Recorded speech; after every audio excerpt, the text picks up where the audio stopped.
கோவையில் செயல்பட்டு வரும் அவினாசிலிங்கம் மனையியல் மற்றும் மகளிர் உயர்கல்வி நிறுவனத்தின் 37வது பட்டமளிப்பு விழா அவினாசிலிங்கம் பல்கலைக்கழக வளாகத்தில் நடைபெற்றது. இந்த நிகழ்வில் சென்னை IIT இயக்குனர் காமகோடி முதன்மை விருந்தினராக பங்கேற்று தரவரிசையில் சிறப்பிடம் பெற்ற 94 மாணவியர்களுக்கு பதக்கங்களை வழங்கினார். பட்டமளிப்பு விழாவில் மொத்தம் 2328 மாணவியர்களுக்கு பட்டங்கள் வழங்கப்பட்டன. இந்த நிகழ்வில் சிறப்புரையாற்றிய காமகோடி பட்டம் பெறும் மாணவியர்களுக்கு வாழ்த்துக்களை தெரிவித்துக் கொண்டார். தொடர்ந்து நிகழ்வில் பேசிய அவர், பிரதமரின் வளர்ச்சியடைந்த பாரதம் 2047 நோக்கி நாம் செயல்பட வேண்டும். ஒரு காலத்தில் போலியோ தடுப்பூசிக்கு நாம் காத்திருந்தோம். ஆனால் தற்பொழுது கொரோனா பெருந்தொற்றின் போது நாமே தடுப்பூசியை தயாரித்து பிற நாடுகளுக்கு அனுப்பியுள்ளோம். இதுதான் நம்முடைய வளர்ச்சி என்றார்.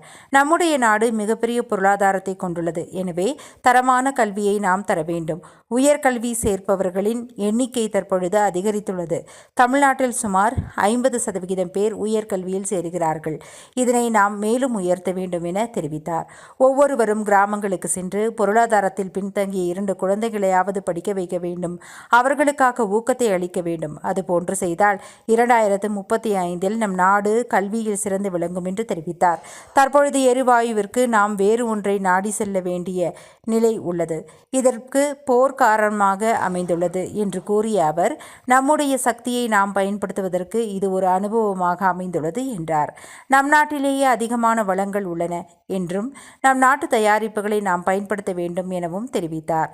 மருத்துவத்திலும் நம் நாட்டு மருந்து கடைகளில் உள்ள மருந்துகளை பயன்படுத்தலாம்.